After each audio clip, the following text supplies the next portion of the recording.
Yes,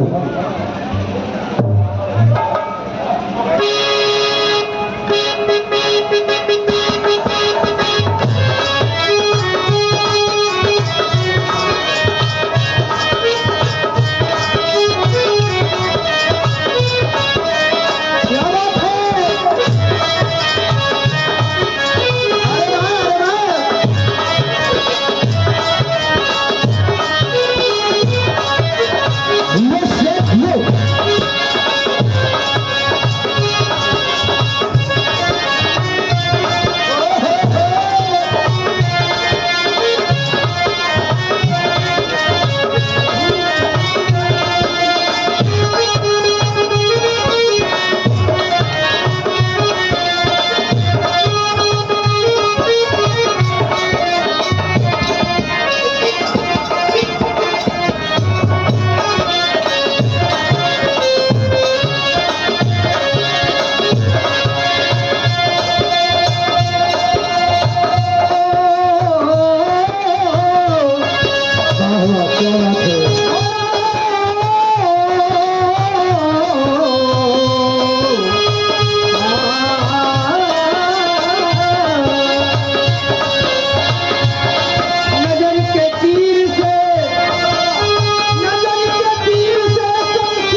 ही सुंदर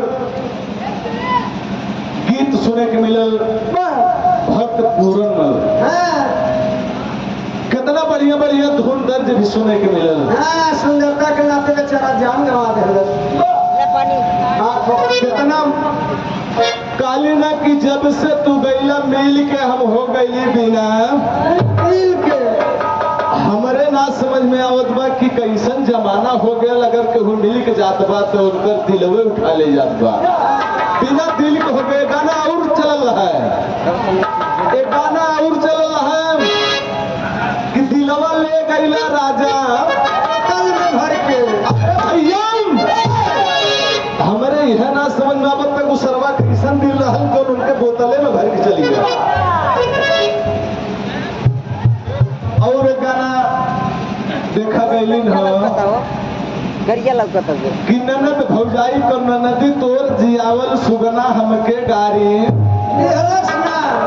लेकिन वो गीत पे हम देवर भौजाई के गीत यानी जीजा साली के गीत, वो गीत में जीजा साली का गीत हमें सावन के महीना के बताओ। जीजा पर सलवान से गाले पर मास्टर भैया चला हम गाते हैं तू खाली पीछे पीछे बजावा।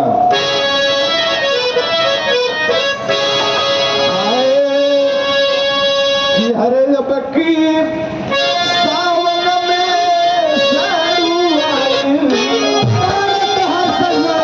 एकदम वही गीत के बाद कि अरे ननदी तोर जियावल सुगना हमके गारी होती है नसीना। एकदम वही गीत पे गीत बा कि अरे बकी सावन में सरुआई हरे अपने घर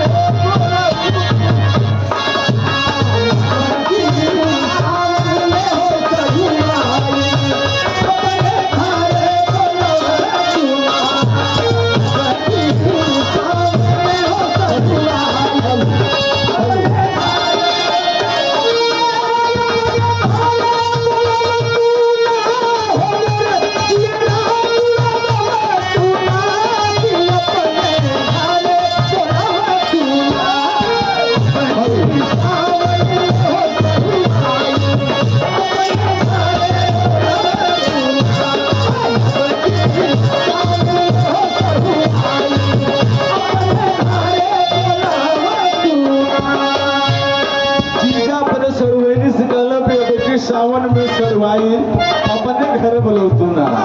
एक बात और कहले का मास्टर भैया कि अरे लागल बहुत दिना से मनवा अरे लागल बहुत दिना से औरी चोखा खियऊ बहुत दिना से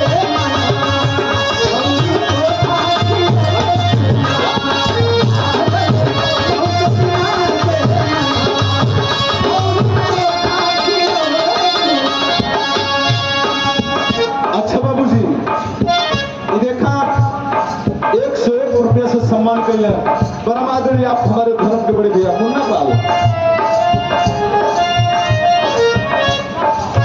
सीमा पाल इस साथे साथे ढोलक मास्टर भैया मिर्जापुर के पावन भक्त इसमें बहुत ही सुंदर कलाकार हुआ।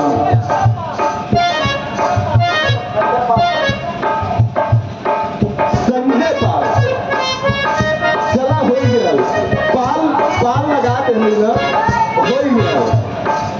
देखा तो ढोलक मास्टर के कोमल कर से एक सुंदर पुष्पहार साथ ही 201 रुपया से सम्मान के। अच्छा ये गाना फिर से दोहरावे के बाद जब हम बचावत रहे हुए तो सुना चाहत हुआ।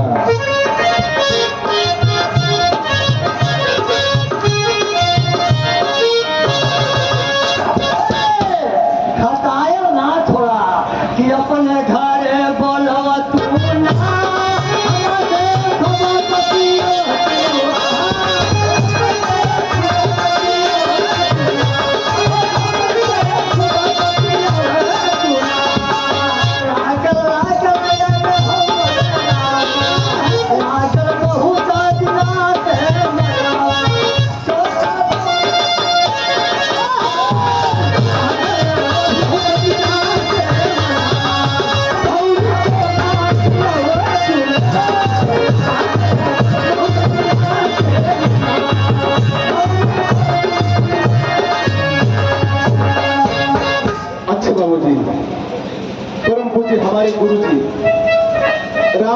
कवि जी पहले के पाँव धरती से आप उपस्थित हुआ, मौजूद हुआ, आप मंच पे आवे, आपका सम्मान बा।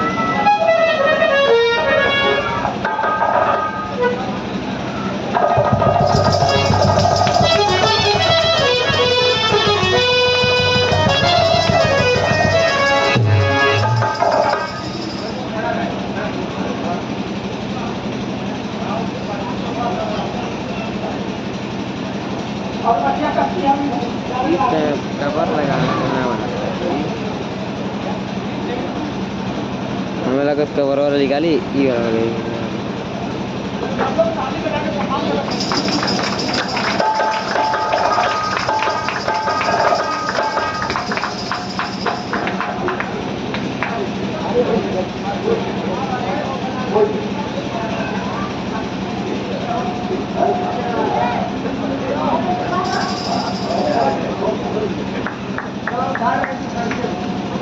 अच्छा बाबूजी, बहुत ही गीत सुनना। पत्रिका निकाल के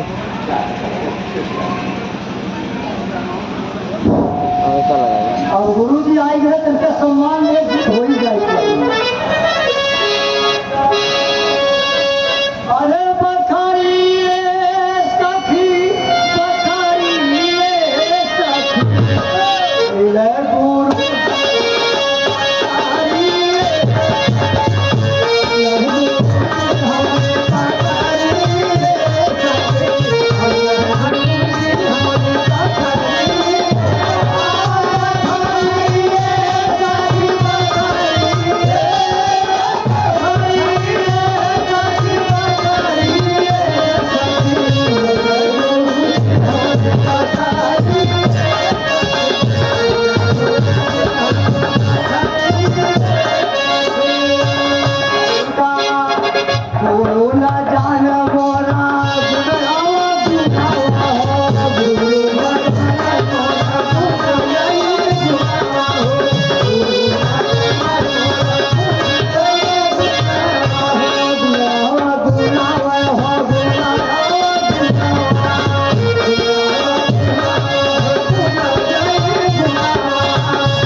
सुंदर सुंदर गीत सुने के मिलल। परम आदरणीय आप हमारे धर्म के बड़े भाई राकेश यादव जेसीबी का मालिक है रोजरपुर धरती से सराय रचा बड़े भैया से चरण के पहले की बा भगवान आपको रक्षा करे, हर मोहब्बत तरक्की दे। बड़ी गीत सुने के मिलल। मास्टर भैया ये का लाइन तनी कौन नई गीत बजाए की आवा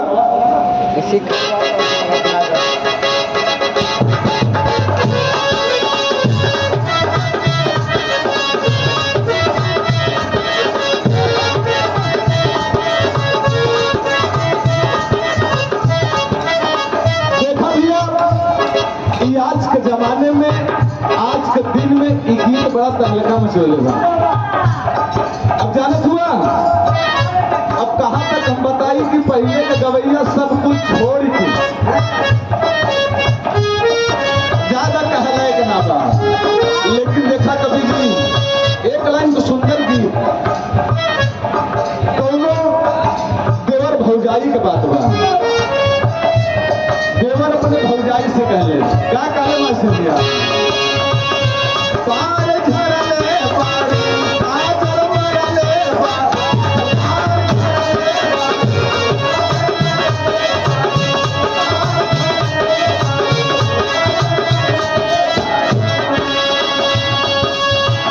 देवरवा एक दिन ना दो दिन तीन दिन देखल देखत देखत जब भी आई गया तब जाके बात अपने भौजाई से कहले पार झरले पारू काज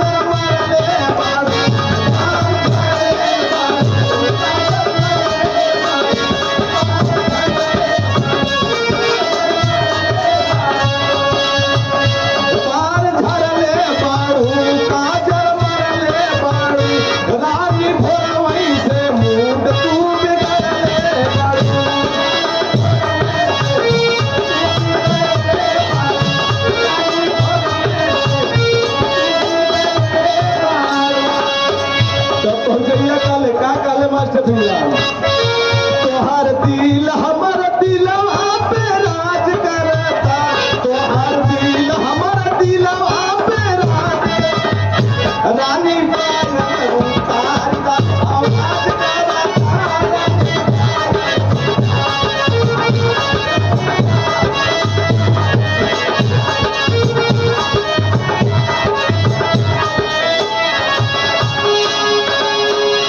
बाबूजी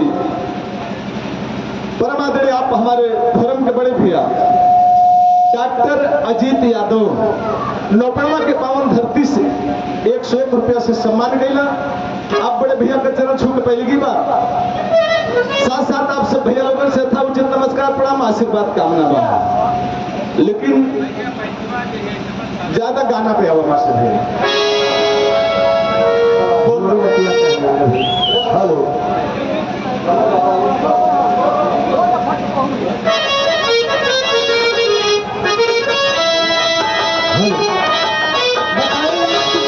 बात ना होले ते बात हो गए अब बिना पूरी का परात हो गए बड़ी धुन हमरे महेंद्र भैया रोलन है आरस भैया रोलन है ना लोकल सीमा जी खाली हमरे कहते कि पैसा है तो बाहर बा अब पैसा ना हो तो जिंदगी बेकार हम पैसा की बात ना कही हम मतारी की बात कही है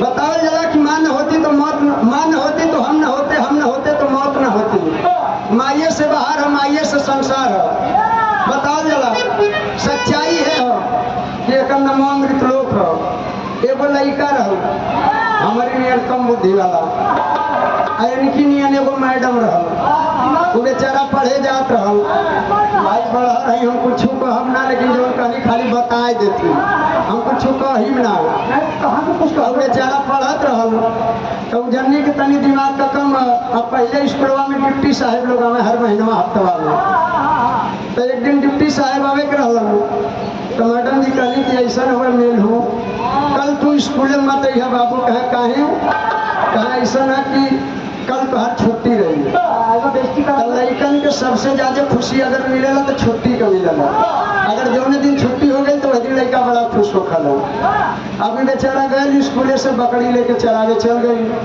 अब गांव का लड़का खुल गई ना तो मैं कथवा कार्य पर ठेकाल स्कूले चला जाई कहता नहीं भाई मैडम वो मने कहीं अगर जाई तो बड़ी मार मारी कह सारे कलियां नीक नीक इनाम बटे के ऐसे तो के मने कैले हो तब भाई चलब जरूर हम मेलुआ बेचारा स्कूले गई लड़कन के बोला के बहरे बैठा गए डिप्टी साहब आ गए अब मेलुआ मारे डरन जाए तो वही नीचे में बैठ के मूड़ी नीचे गोद ले कि मैडम देखा न पावे नहीं तो मरी है जरूर अब डिप्टी साहब ने पानी वानी पीलन हाल चाल कहना एक बाद कहा चलिए बच्चों से कुछ पूछते हैं आई न डिप्टी साहब तो एगो लड़का के खड़ा कैलन कहना कि बाबू ये बताओ कि 3 में से 2 जाई तो कै बचे तो कहे गुरुजी जब भी पढ़ावल रह तो हम ना आयल रहे दूसर के खड़ा कैला तो कहे हमारे ना आवत है तबले में हुआ मूड़ी में चले गोदले बार हाथ उठा के कहा था कि गुरुजी हम बताई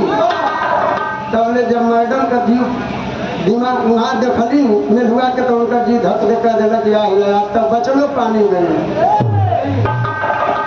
तो कहा था गुरुजी हम बताई तो कहा तुम खड़े हो जाओ तुम ही बताओ और जब खड़ा भाई तो मैडम जी के पसीना चुहत हो डिप्टी साहब के पीछे से जाके कहा तुम बैठ दो ना तो बड़ी मार मारा अब वो मूड़ी नीचे फिर कहीं ले कहीं इधर देखो कहा हाँ गुरुजी कहा बताओ क्या पूछला कहा कि 3 में से 2 जाई तक कै बची क्या गुरुजी तुम्हार सवालिए गलत हो कहा तब कहा 3 में से 2 ना जाला 3 में से 1 जाला 2 बजेबे ना करत ना विश्वास हो तो मैडम जी से पूछला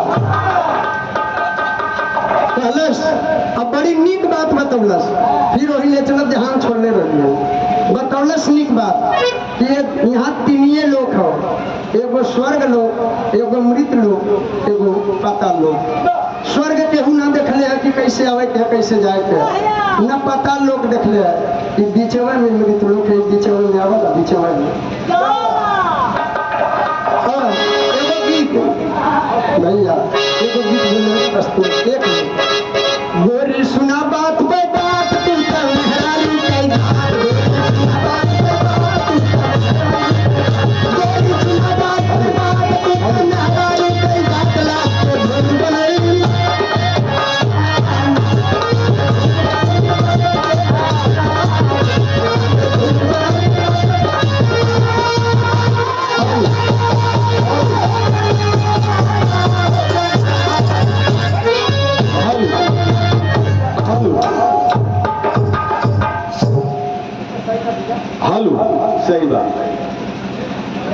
बाबूजी।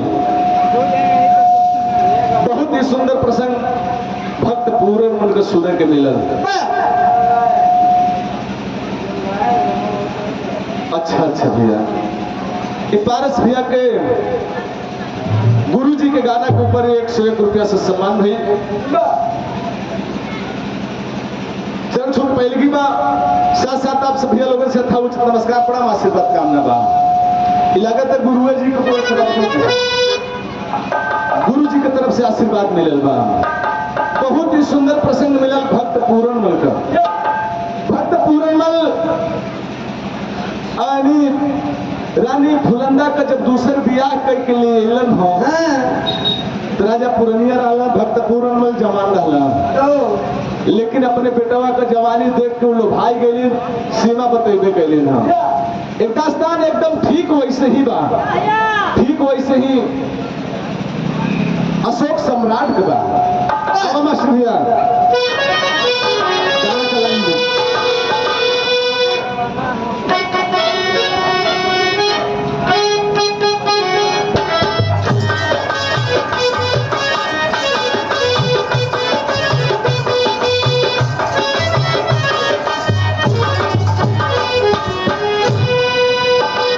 हर कैसे कैसे हो कैसे हर कैसे कटिया जवानी रानी सोच माना वहो सजनवा हमके मिलल बूढ़वा।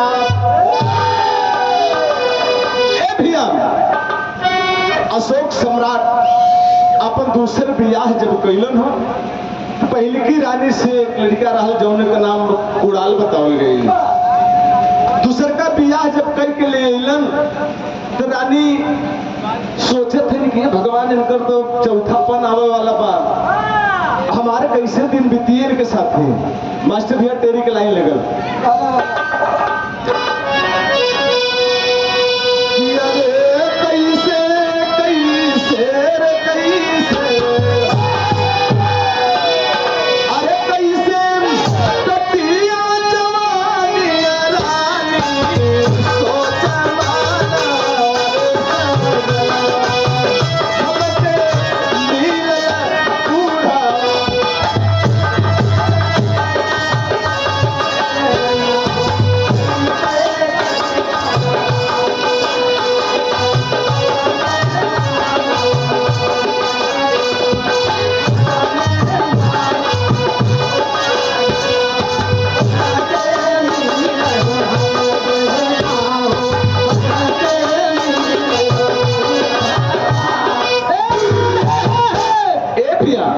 धीरे धीरे जब कुछ दिन बीतल बा, रानी दासी के साथे फुलवारी में घूमे दे गई।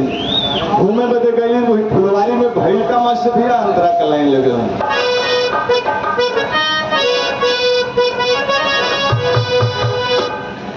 देखा हमारे अखाड़े का बहुत सुंदर गजरी के गायक कलाकार राकेश यादव उजौरा से मुरुगंज के 52 धरती से 51 रुपया से सम्मान कैला।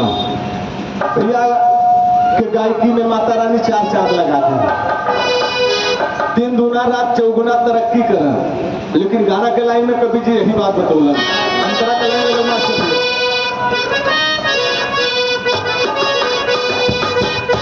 अरे खुदा बगिया में रानिया जाई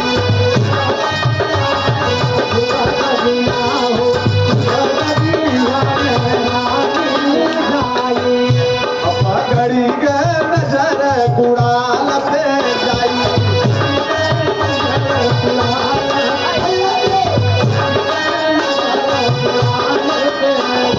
घर में दासिया से बुलवाई।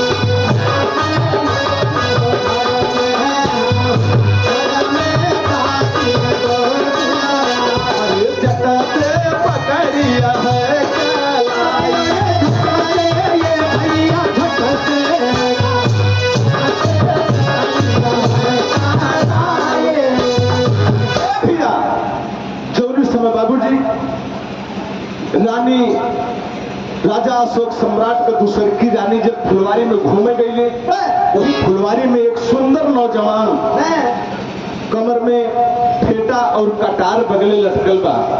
जौन समय वो लड़का के ऊपर वह कुड़ाल के ऊपर रानी का नजर पड़ल तो दासी के बोला के पूछत फिर कि दासी तनी सुना। दासी जब रानी के बगले गई बा उस समय रानी पूछत फिर कि लड़का के करबा, लड़का का नाम का बा। उस समय दासी कहले करे रानी साहिबा तू पहचानत ना हो, यही राजा साहब का पहली की औरत का लड़का हो जेकर नाम कुड़ाल बा। ए भैया रानी वही से अपने महल में आ गई, 16 श्रृंगार 32 आभरण कई के एकदम कचकचवा रूप बना के अपने बेडरूम में बैठ गई। दासी के भेजलिन कहलिन जाके उ लड़का के जौन फुलवारी में देख के अली है उ लड़का के बोला के लेके आवा। दासी जौन समय पहुंचल बा बाबूजी फुलवारी में, वो समय कुड़ाल जौन समय सुनले हुवन कि हमार मतारी हमके याद कैली है। उस समय कुड़ाल बाबूजी नंगे पांव भागते हुए अपने मतारी की आज्ञा मान के मतारी से मिले तो राज दरबार में आ गए। लेकिन वो समय जौन समय रानी देखली ना कुड़ाल के, वो समय कहलन कुड़ाल के पहुंचल ना दूरिये से सर झुका के हाथ जोड़ के कहलन माता जी बेटा का प्रणाम। वो समय कहलन करे वहां का खड़ा हुआ और करीब में आवा। कुड़ाल अपने मतारी की आज्ञा मान के और थोड़ा करीब में आवा, फिर खड़ा हो गई ना। उस समय कहलन के माता जी आदेश हो। उस समय रानी कहलन के अरे थोड़ा और करीब में आवा। कुड़ाल सोचत होन के भाई माई एकदम करीब में काहे बदे बुलावत थे, कुछ हमरे समझ में आवत ना बा। कुड़ाल हर सोचत होन विचारत होन, तब तक रानी अपने बेड से उठ के कुड़ाल का कलाई पकड़ के खींच के अपने बेड पे बैठा ले ली, हर अखबारी से पकड़ ले ली। अरे बाप रे बाप, कुड़ाल के पसीना छूटे लगल बाबूजी, सोचे लगले तू हमार मतारी हो, सही ना लौकियो तो हर नियत के सही ना लौकत बस सही कहला, तू हमार मतारी हो, तू हमारे साथ ही का करत हो। लेकिन देखा वो समय कुड़ाल अपने मतारी से कहला का मास्टर भैया तेरी कलाई लगे।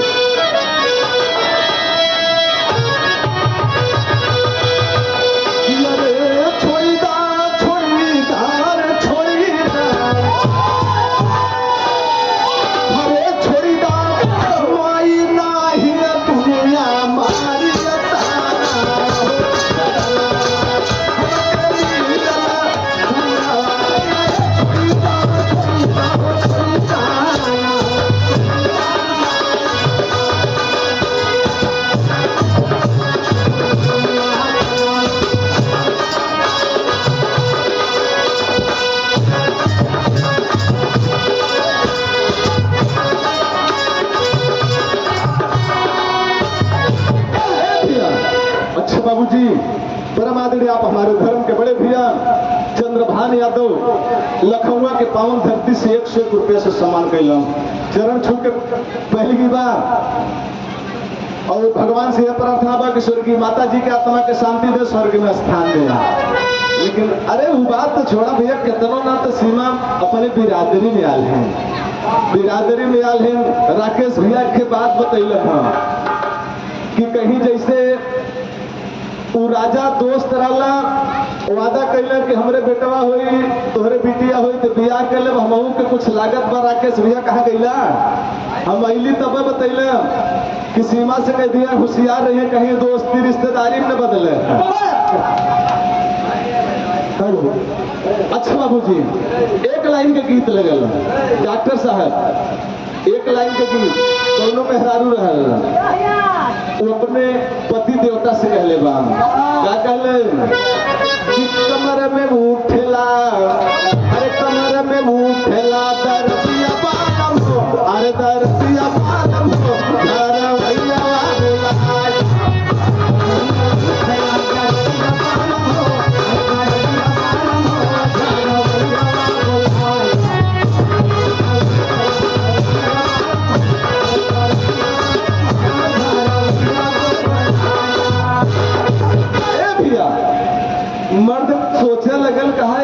दिमाग तेरा खराब बा का करे मेरा रुक जात कुछ तो सोचे बिचारे ली कोई सही बक देली करीबा गंगा बनी लगती का है। औरतिया कालस का भइल कहा तोरे कमर में दर्द बा तो जाके डॉक्टर से सुई लगवा ले, दवाई ले ले, झरैले फुकैले से जाई। हाँ नींबू दिया लगवा ले। तब तू लइकैया बतैले कि देवरा के साथ गलक की बजरी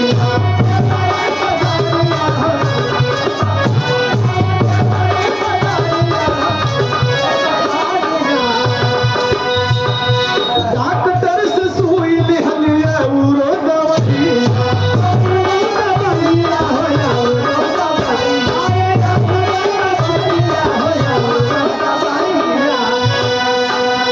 दुल्हनिया कॉलेज तुम्हें का पता, तू तो दिन में सवेरे निकल जीवा कहीं इनके दुआरे कहीं उनके दुआरे कहीं दुकानी पे कहीं वो चक्की चौराहे पे फेरे रहला तुहार पता रहला।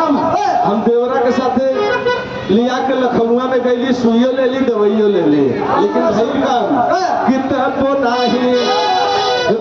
नाही रूह के ला दर्दिया पागल हो, अरे दर्दिया पागल हो यार वही आवाज।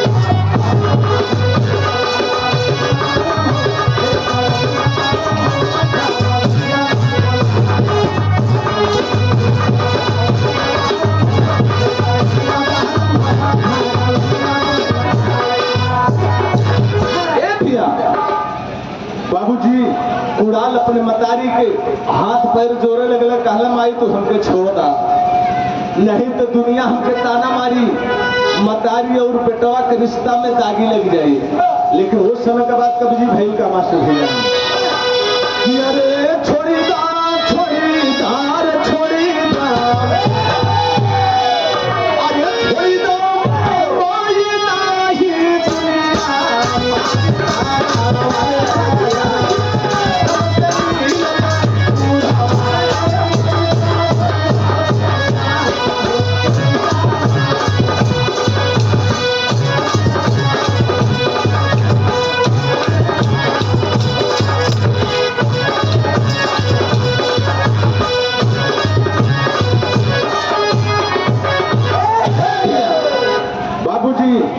कुड़ाल अपनी तरफ के खींचातानी करत हो, नेहर रानी अपनी तरफ के खींचातानी करत है, दोनों तरफ से खींचातानी होत बा। रानी छोड़े ना चाहते हैं, कुड़ाल छोड़ावे चाहत हो, वही छीना झपटी में भैल का मास्टर भैया कभी जी तरह के लाइन बतौलन। अरे जल्दी में छूटल फेंका कटा, और जल्दी में छूटल फेंका कटा, अरे झुरा झुरा यहाँ से गिरावत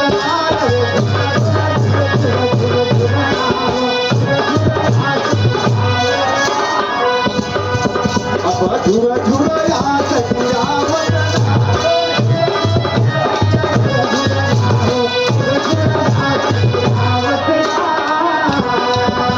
अब राजा से करता ये जहाज,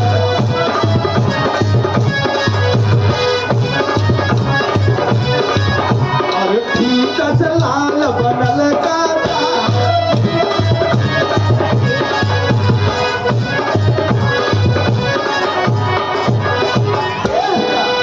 कुड़ाल कैसे हो बाबूजी अपने मतारी से छोड़ाई के भागे चहला।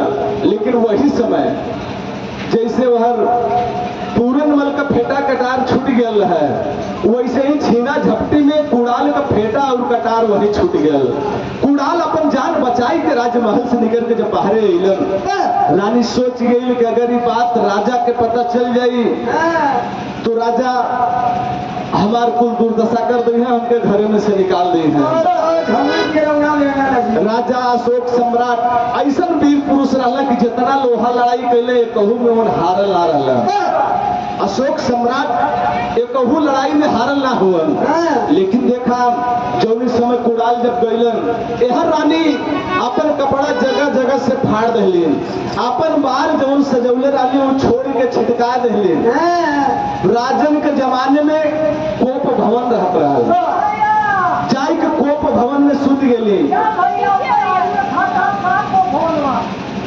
स्टोर बने हुए आलू रखा रहा, तो कोप भवन एक बदे रहल कि रानी जब कथो में ऋषियात रहली तो वही कोप भवन में जाके सूतत रहले। राजा के जब पता लगत रहा, यानी कितना जने कहा ले कि मारा कि मेहर बसुआ हजोर मेहरारू कहे तो तौने कराला। भैया लोग ऐसा कौनो बात ना हो, आज के जमाने में ना कि पहिलों के जमाने में ऐसा बात रहा। पहले सब चलिए राजा लोग जब रानी कहे उहे माने। रानी जब कोप भवन में गई, राजा दरबार में अल, रानी के ऊपर नजर ना पड़ल, रानी ना देखा थे तो राजा साहब पूछत हम दासी के बोला कि अरे दासी रानी कहाँ गाड़ी? उस समय दासी राजा साहब से बतौली कि दासी रानी कोप भवन में बाटे। अरे बाप रे बाप, इतनी बात सुन ले बाबूजी। राजा का तो एकदम घोड़े में लगल, बूढ़े बुतात बा, आखिर कोप भवन में का करे चली? कोप भवन में जौन इस समय पहुंचल हो, उस समय रानी के सामने खड़ा होकर कहते उनका रानी, ए रानी, ए रानी।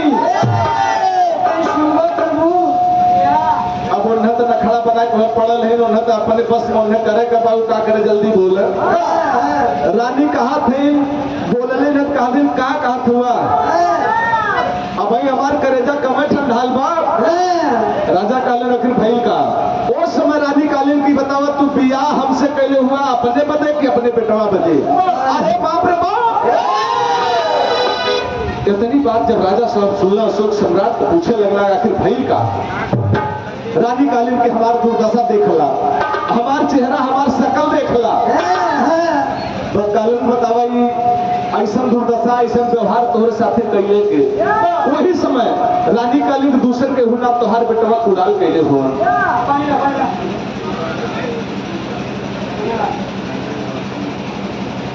अच्छा बाबूजी, परम आदरणीय आप हमारे धर्म के बड़े भैया संजय गौतम मुस्तफाबाद के पावन धरती से 500 में से 101 रुपया सम्मान भई। चरण छूट पहल की बात साथ साथ आपसे भैया लोगों से था उचित नमस्कार प्रणाम आशीर्वाद कामना बा।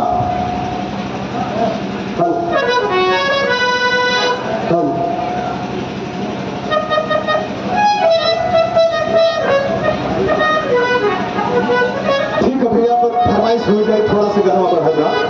लेकिन देखा वही समय का बात कवि जी जब रानी बतौलिन है राजा अशोक सम्राट से तोहर बेटवा हमारे साथ ऐसा व्यवहार कैले हो। वही समय राजा अशोक सम्राट कालीन की बतावा तू चाहत का हो? बेटवा के बलि चढ़वा दे कि कलेजा आंख निकलवा ले? उस समय रानी कालीन के हमार कलेजा ऐसे ना जुड़ाई। लड़ाई लगड़ा बा, वही लड़ाई के मैदान में इनके भेज द लड़े बदे वो खुदे मर जी हैं। लेकिन देखा वो समय के बाद कभी जी अंतरा के लाइन बतौले का मास्टर भी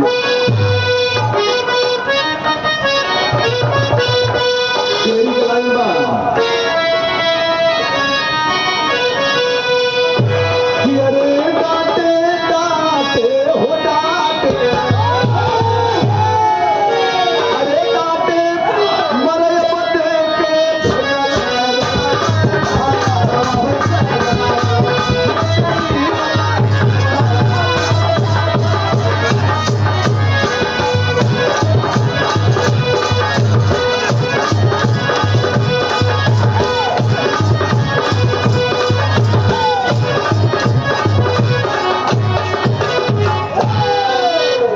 बाबूजी। वही समय राजा अशोक सम्राट अपने लड़का के आदेश दे दिला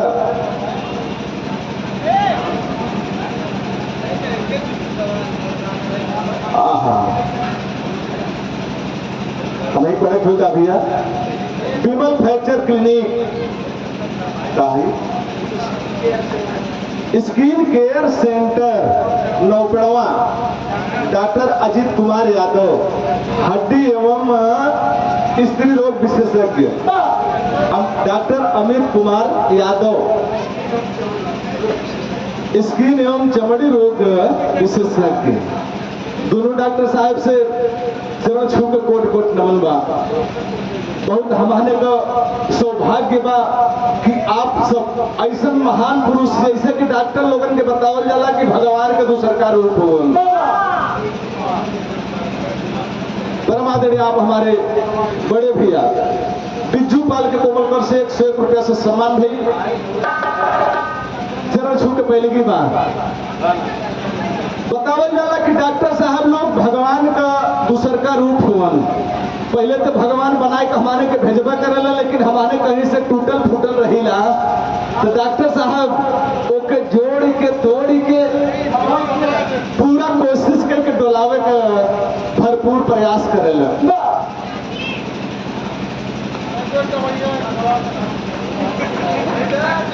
ऐसा ना भैया, हम तो डॉक्टर साहब कहा पैसा वालू छीन देता, एक थे न कौनो चारी देता तो संजय कर भैया।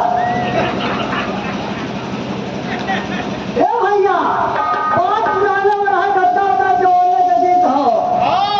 कल सुबह भेजवा दिए कामी दे। अरे बतिया कही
अशोक सम्राट अपने लड़का कुड़ाल के आदेश देदा कि लड़ाई लगल बा, वो लड़ाई के मैदान में तो के जाए के लड़ाई लेवे के बाद बाबूजी का आदेश मान के बाबूजी कुड़ाल अपन सेना लेके चल देला।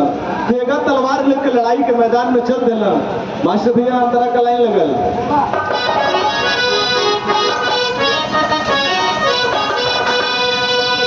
ढंग से कुड़ाल किया लड़ाई और ढंग से कुड़ाल किया तब विजयी झंडा फहराई हो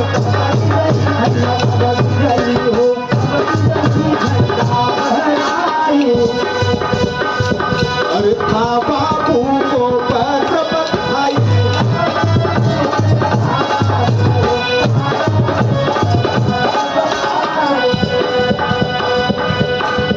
अब था बाबू को पैर बधाई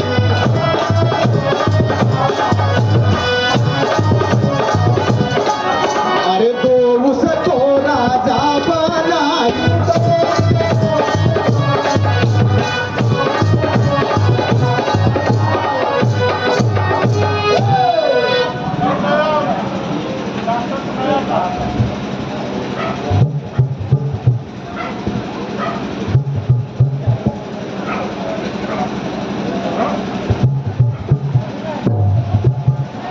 एकदा घुमाए के ना धीरे धीरे घुमाए के यार पब्लिक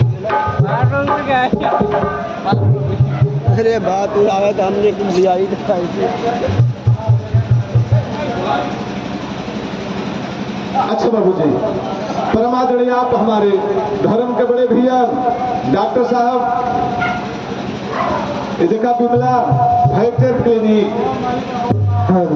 इसकी care centre Ropadwa doctor Ajit Kumar Yadav हड्डी एवं स्त्री रोग विशेषज्ञ आपके कोमलकर से 101 रुपया से सम्मान भई चरण छू के पहले की बात। लेकिन देखा भई का मास्टर दिया बात उस समय के मिलल पहले के जमाना रहल अगर केहू के घरे लड़का पैदा हो जाए तो माई बाबू ओकर नाम धरे राम खिलावन, राम सजीवन, राम आसरे, इतना बड़ा बड़ा नाम रखे हैं। लेकिन आज के जमाने का लड़का अगर पैदा हो जाए तो माई बाबू सोचत कितना छोट नाम रख दे। साथ कर दू केहू के नाम डबलू रखात बा, केहू के नाम बबलू रखात बा, केहू के यश रखात बा। डबल बबल चप। अच्छा बाबूजी, यही तरह देखा एक जने का नाम रहल दूधनाथ। दूधनाथ अपने बेटवा के बियाह कई के पतों घरे में लेके अइलन। दुल्हन घरे में आ गई। अब हर सासू माँ सोचत है कि हमार दुल्हन हमार पतो पढ़ल लिखल बा, एक अच्छी जानकारी बा। अपने पतोही के आदेश दे दिली काली के हे दुल्हनियम। दुल्हनिया काले हाँ अम्मा बतावा का करे के बा। सासू माँ कालीन को दुल्हनिया तनकी चाह बना के लिया। सासू माँ सोचलिन कि देखिए तेरे कुछ सहुरो बा कि खाली पढ़ले लिखले बा।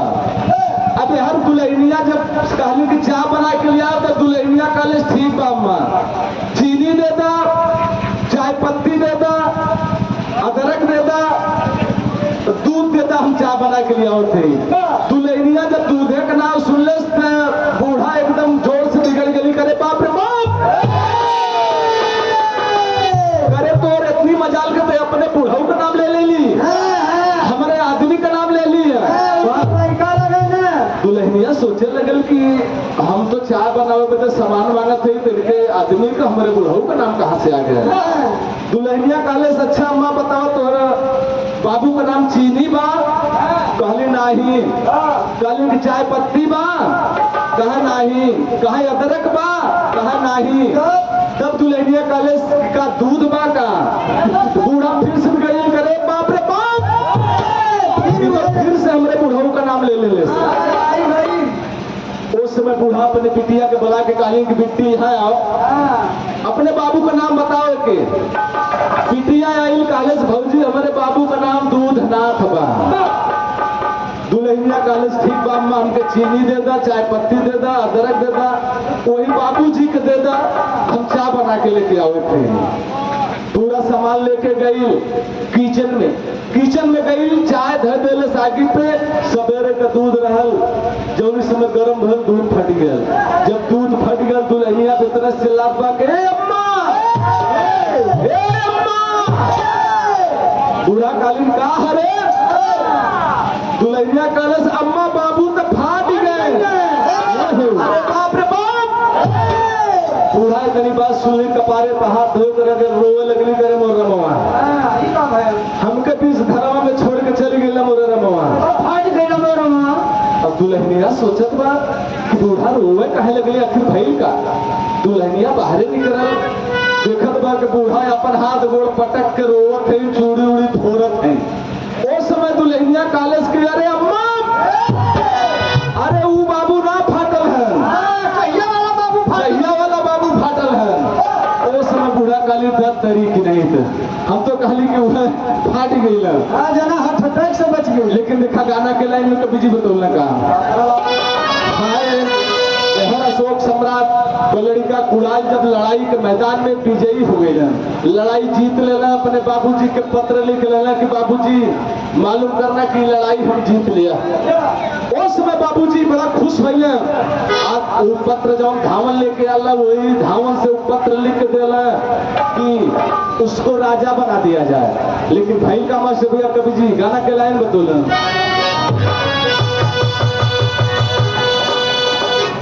हर ढंग से कुड़ाल किया लड़ाई, अरे तब विजयी झंडा फहराई।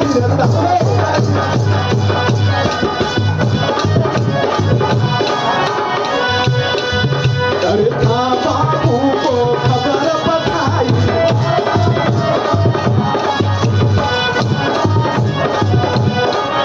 अरे तो उसको राजा बनाई।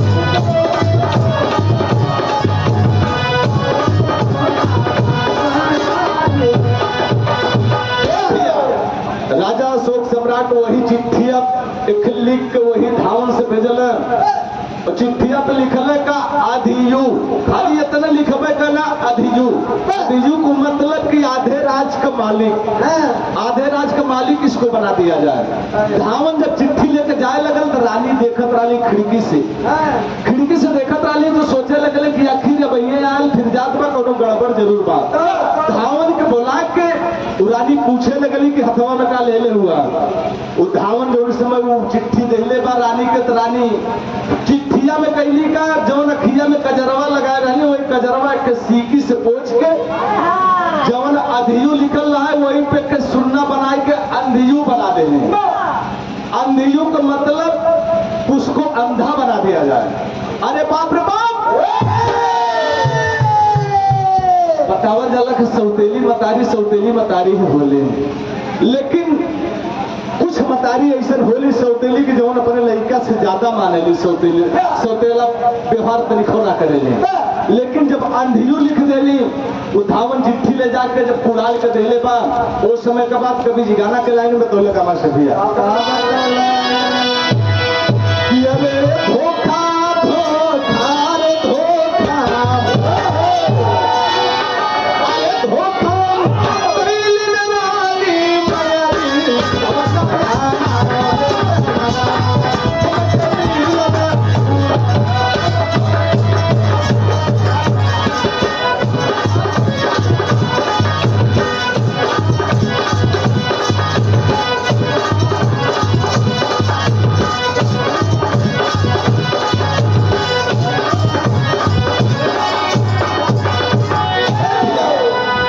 रानी साहिबा धोखा कैली। वो पत्र धावन ले जाके दोनों समय कुड़ाल के लेके देले बा। कुड़ाल जब पत्र खोल के पढ़ले हुआ तो ऊपर लिखल बा अंधियू।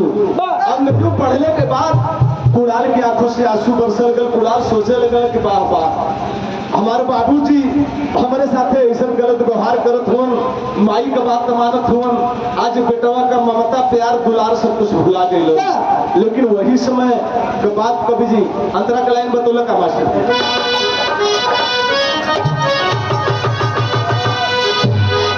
नयन वाली पत्र को पढ़ा ललनवा, अरे पट से हाथे लेकिन अब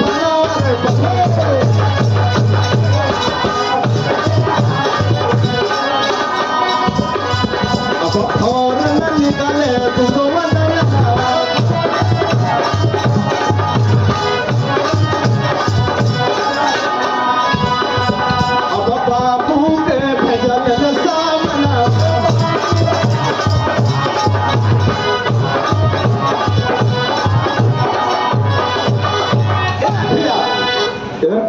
शादी भी हो गई बा। कुड़ाल का शादी हो गई, दुल्हन भी आ गई बा। लेकिन देखा जब पत्र के पढ़ल ना कुड़ाल, तो वही समय कटार हाथ में उठा के बाबूजी अपने ही हाथे से अपन दोनों आंख कुड़ाल निकाल ले।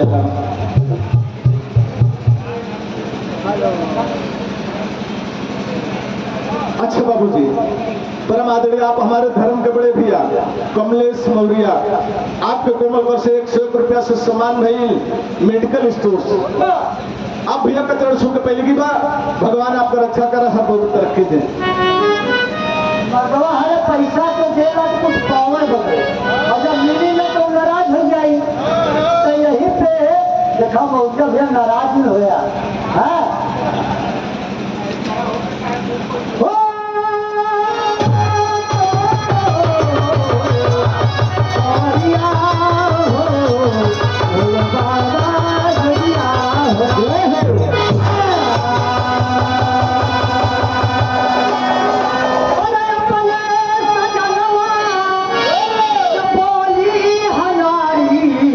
अरे बलमा हो चमके का राखे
तिनका चटनी के बड़ा मन करा तो बोला कैसे कह दे गुटा ना कर हो अरे मोहर कहीं से लागल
अच्छा बाबू जी, परम आदरणीय आप हमारे धर्म के बड़े भैया राकेश यादव जेसीबी वाले, आपके कोमलकर से 121 रुपया से सम्मान भइल।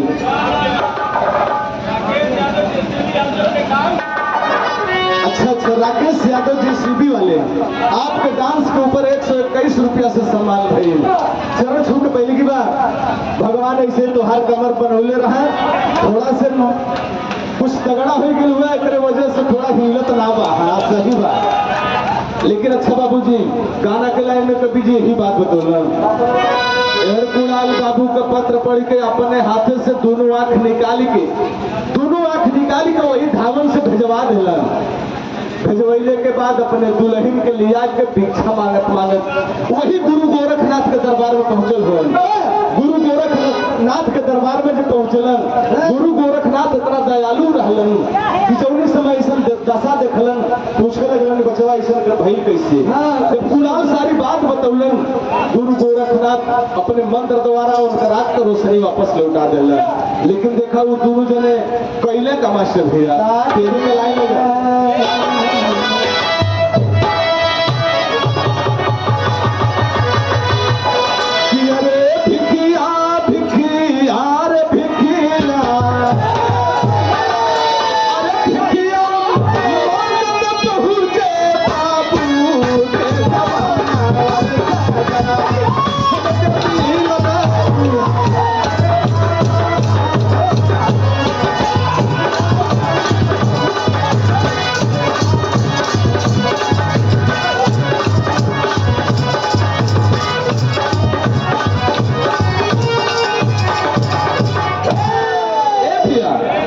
दोनों प्राणी झोली लटका लेला, गुदरी ले लेला, सरंगी ले लेला। उस समय कुणाल सोचे लगल कि जब हमारे बाबूजी ही इतना हमारे प्राण के पीछे लगल हुआ, हमके ही राजपाट ना चाहिए। उस समय भिखारी बन के भिक्षा मांगे लगल। लेकिन देखा वही गीत लगल जौन गीतिया वही के सीमा गाय के आप लोगों से जोगी के भेष बना के भिक्षा मांगत रही।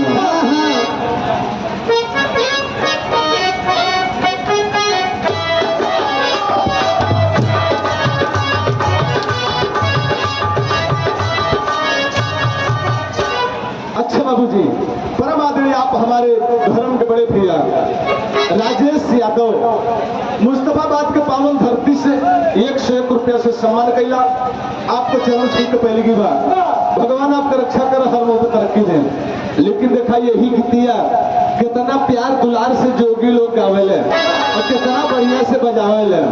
लेकिन भाई का मास्टर भैया हाय कि तारा परस गिरा लिखा चूड़ा पर तारा लिखा चूड़ा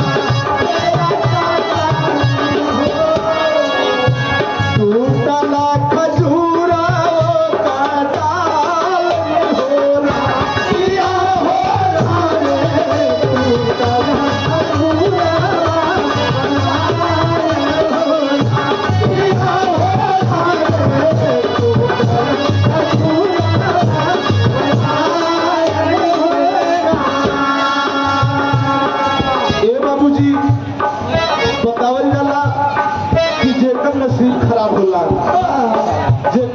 दीवार जैसे रूठ जाला, पीर पराई जबरे पाँव में फटे दीवार जैसे परमात्मा रूठ जाला। बतावल गई कि ताड़ पर से गिरल खजूर पर अटकल, लेकिन नसीब खराब रहल कि खजूरों का डार टूट गई।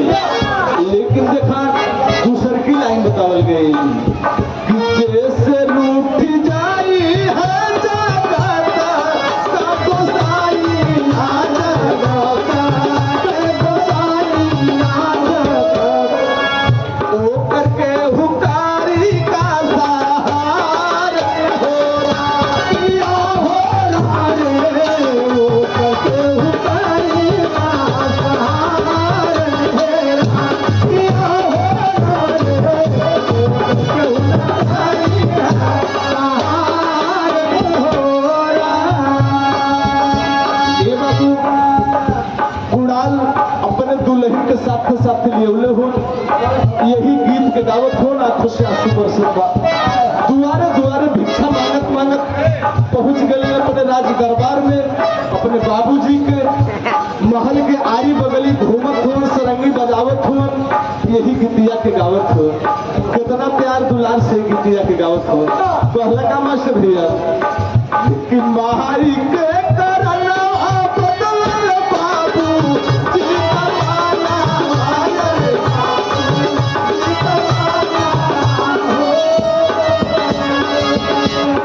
जी तली हल रनवाना सुहाई हो रातिया हो रे जी तली हल रनवाना सुहाई हो रातिया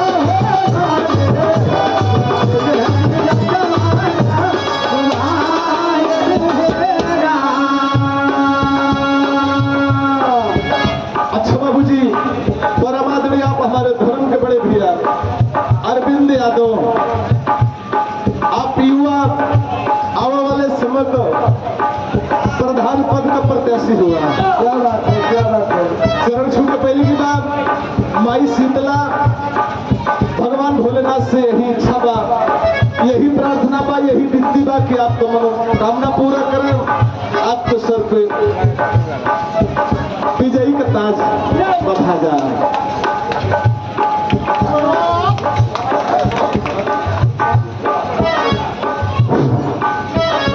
देखा भैया मास्टर कहला है बुल्लू दद्दा का साड़ू वही बचल है, अब वही हीरो का साड़ू ही है कि देखला ना।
ई बतावा बुल्लू का साड़ू तराबे कैला, हीरो का साड़ू हो गया, पर रामदेव का साड़ू हो जाबा।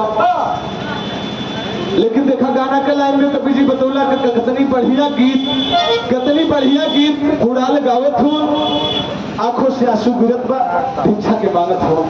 लेकिन कहले का बाबूजी यही गीतिया के कहला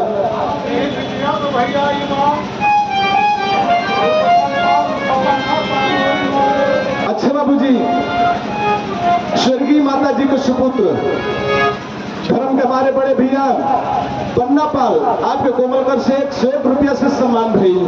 चरण छू के पहले की बात भगवान से प्रार्थना पा कि स्वर्गीय माता जी का आत्मा के शांति दे, स्वर्ग में स्थान दे। लेकिन गीत के लाइन में कभी जी यही बात बताओ कि माई के करनवा बदलल बाबू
हमारे कवि जी, हमारे अखाड़े का लेखक राम अवतार कवि जी, आपके कोमल कर से 201 रुपया से सम्मान भेल। आपके चरणों में कोट कोट नमन बा। साथ साथ आपसे भैया लोगों से यथा उचित नमस्कार प्रणाम आशीर्वाद कामना बा। यही गीतिया के महलिया के आरी आरी घूमत हुन, गावत हुन, बजावत हुन। आवाज जब इस समय राजमहल के अंदर पहुंचल बा, रानी के काने में जब खबर पहुंचल, रानी उस समय दासी के बुला के कहलिन, करे दासी ई कौन मनई ऐसा बढ़िया गीत गावत बा कि आज तक कितना उम्र हो गल भैया, तो ऐसा गीत हम केहू से ना सुनले। तनी देख के आओ आखिरी गावत के बाद दासी जब गई बा महल के बाहर तो देखत बा कि जोगी हुन, साथे साथे उनकर मेहरारू भी जा। यही गीतिया के गावत हुन, बजावत हुन। वो दासी से जब रानी सुन ली तो अपने राज दरबार में, अपने महल में बुलवा ले। कुड़ाल जब दोनों प्राणी आके राज दरबार में बैठल ना, वही समय राजा अशोक सम्राट कहलन, बचवा नहीं अपन गीत फिर से गाता। तोहरे गीत में बड़ा दर्द बा, गीतिया के फिर से दोहरा के गावा। कुड़ाल बाबूजी का बात मान के गीतिया गावत हो। कहलन का भैया कि महाई के करनवा बदलन बाबू जी जमाना आयर बाबू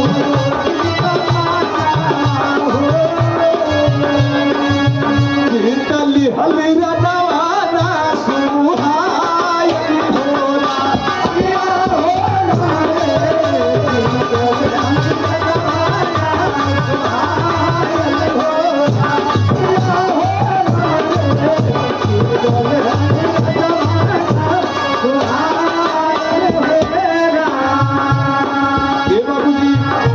गीतिया जब अशोक सम्राट सुनल, उन्हों के आंखों से आंसू बरसे लगल। इतनी दर्द भरी गीत कि माई के कारण बाबूजी का मन बदल गल। अशोक सम्राट पूछे लगल कि हे बचवा, हे जोगी बाबा, आखिर तू हुआ के कहाँ सियाल हुआ, कैसन तो हर माई बाबू रहल जौन की तुमके घर से निकाल दे, आखिर जोगी बन के घूमत हुआ। उस समय मैभा मतारी जो बगले बैठल है, ओहू के आंखों से आंसू बरसत बक सोचे तो बतावा ऐसा सुंदर लड़का के कौन माई बाबू अपने घर से निकाल दिला। मालूम ना बा कि है कुड़ाल हुआ, लेकिन देखा वो समय के बाद भेल काम दूसर की लाइन फिर से गा के सुनैला कि महाई के मैभा मतारी नाही जाने लासु जाना आयर जाने ला ला ला हो ये इसे नया नवानी कलवाई हेरा या हो ये इसे नया नवानी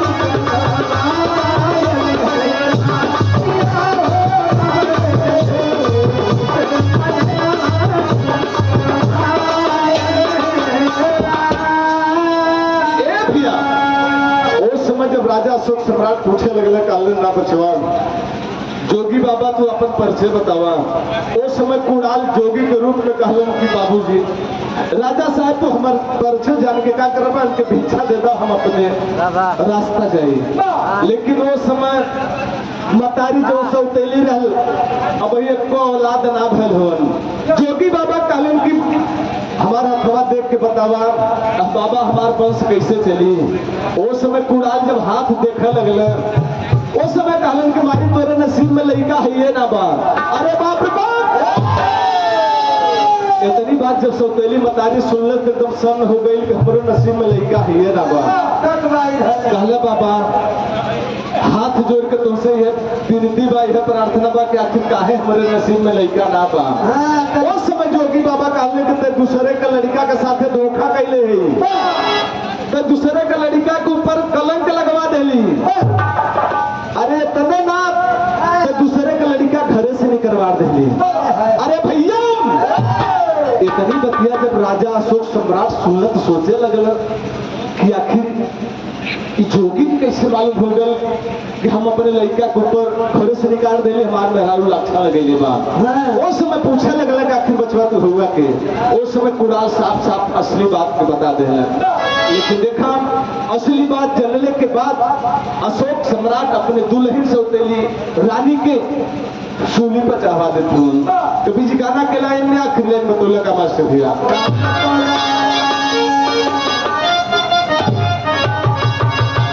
कि अरे कैसे कैसे रे कैसे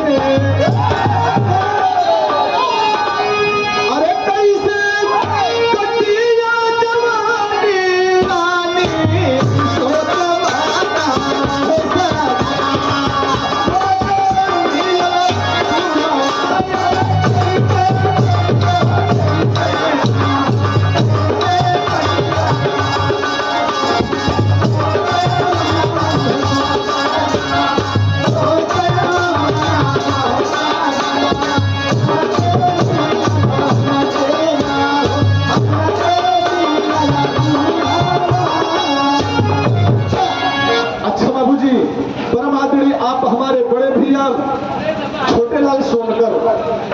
मुस्तफाबाद के पावन धरती से 51 रुपये से सामान गए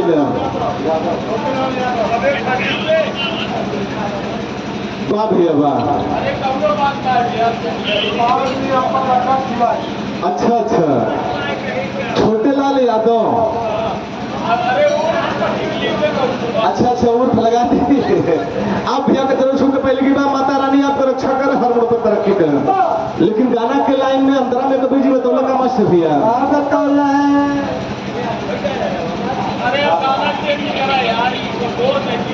आखिरी लाइन असल में तो है वो चाहत बा चुटकुल्ला लेकिन समस्या बा सही बात हुआ। एक लाइन के एक बात हमें याद हो गई डॉक्टर साहब खाली 2 मिनट का समय लेते जैसे कि आप सब युवा हुआ आप सबका चुटकुल्ला चाहिए। आप सबका चुटकुल्ला सुनाए के हम सीमा दोनों जना तनखी भर में 1 मिनट ना लगी खुश कर दे। लेकिन ये बुढ़ऊ तक लोगन के खुश करे में बड़ा मुश्किल हो जाला। बुढ़ऊ तक लोगन के खुश करे में बड़ा मुश्किल हो जाला। ये खाली 2 मिनट के बात बताओ थे। पहले के पुरनिया रहा पढ़ल लिखल ना रहा गाँव में सरकार की तरफ से योजना आई प्रौढ़ शिक्षा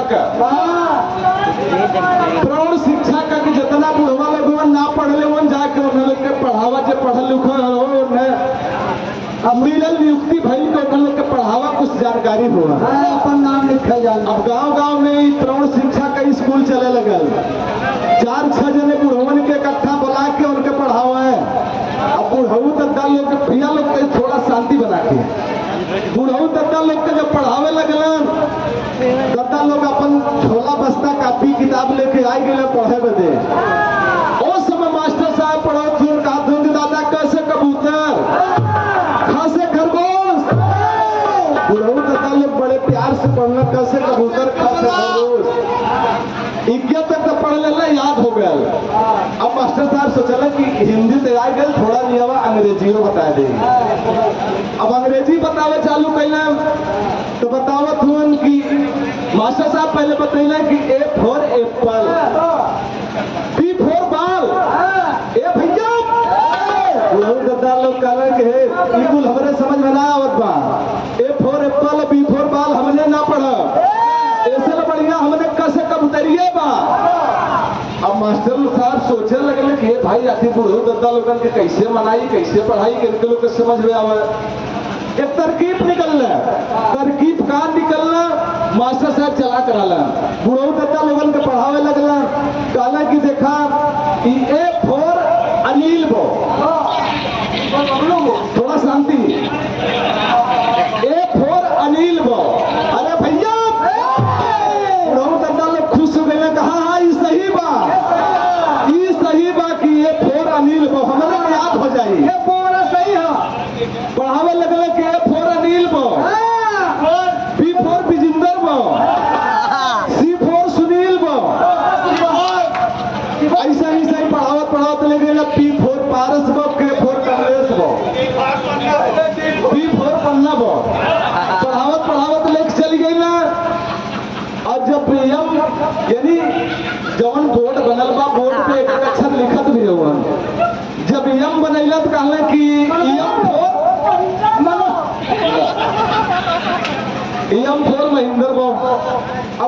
मास्टर साहब यानी डबलू छोड़ के करे बी तक पढ़ा ले गेला यूपी बी तक पढ़ा ले गेलो ना मैं डबलू बाकी बा तब तक दूसर के दिन सही कहला ये फोर अजीत हो ए फोर अजीत हो डॉक्टर साहब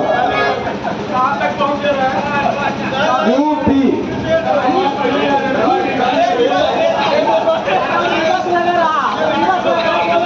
अच्छा बाबूजी लेकिन देखा यूपी तक पढ़ा ले गए मास्टर साहब उतना बूढ़ो दादा लोगन के याद हो गल बा एकदम भर्राता तब तक भगवान का मर्जी ऐसा डिप्टी साहब आ गए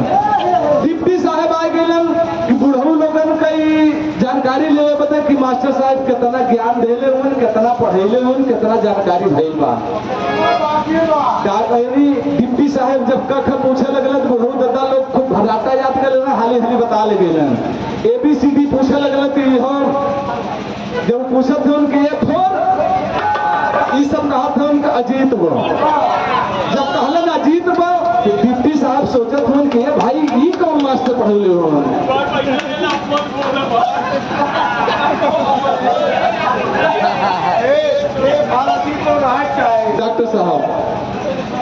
डॉक्टर साहब ईद जाला इतने से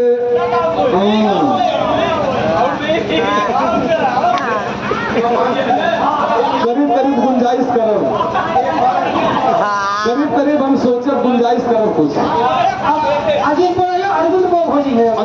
अच्छा बाबूजी लेकिन देखा वो समय के बाद बतावल गई जब डिप्टी साहब कहलन कि ये फोर दादा लोग जब बता दिल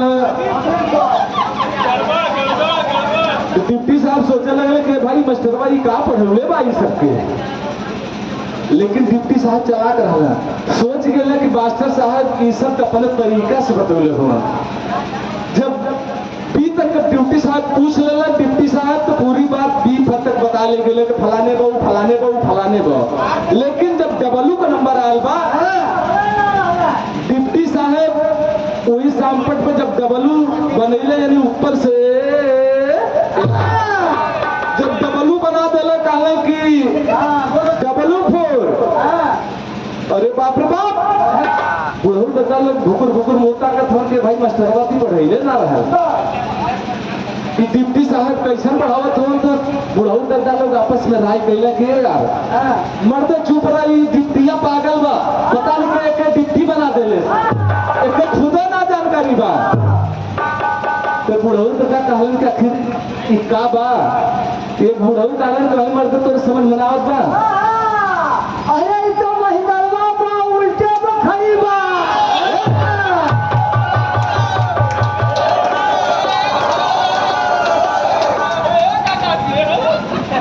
तोहर दिमाग खराब है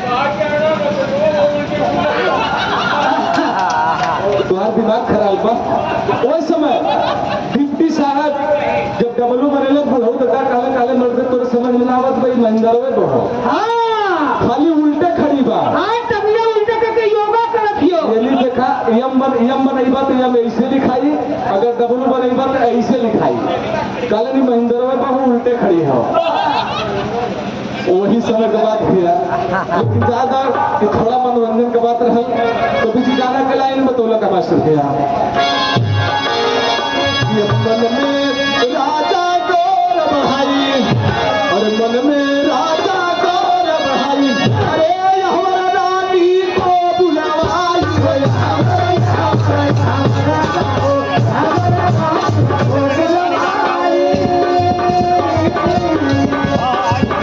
रंग महल से तुझे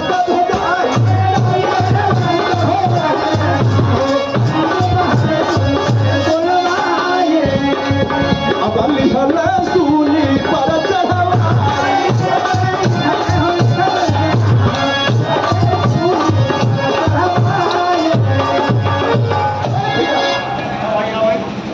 राजा अशोक सम्राट अपने दुल्हन के सूली पे चढ़वा के अपने बेटवा से हाथ गोड़ जोड़े लगले कहले बाबू हमसे जवन गलती हो गई हमारी गलती के माफ कर दा हमारा लड़का हुआ तोरे सामने हम हाथ जोड़ के प्रार्थना करते हैं ये हमारे राज के संभारी, राज के देख रेख के करी। लेकिन आखिरी लाइन में कवि जी गुरु पर से बतौल मास्टर भैया, हाय कि अरे वाजिबी वाजिबी वाजिबी, अरे वाजिबी उदय रात काली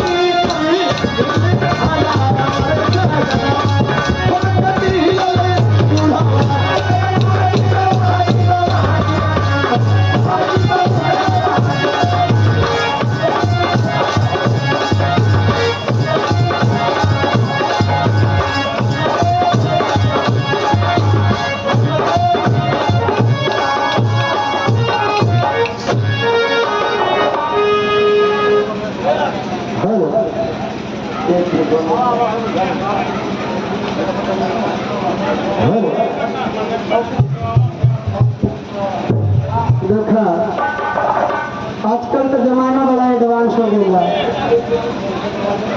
राय साहब फल वाले, राय सोनकर फल वाले 500 रुपये का पुरस्कार आशीर्वाद मिला है। मालिक से यही विनती है कि प्रभु दिन दुना का चौना भंगा प्रकट करे। मालिक सदैव अपनी कृपा बनाए रहे, माता रानी से अपना तरफ मिलाए। जहाँ भी रहे सुखी रहे, स्वस्थ रहे, मस्त रहे, जिंदगी में हर को तरक्की करें। कहना अच्छा बाबू जी, परमादड़ी आप हमारे धर्म के बड़े भैया सुनील यादव बक्सर के पावन धरती से 101 रुपया से सम्मान कैला। आपको चरण छू के पहले की बात, भगवान आपका रक्षा करे, हम आपको तरक्की दें। चलो मैं शुक्रिया। देखा कि जमाना कितना एडवांस हो गया। आजकल के मौगी के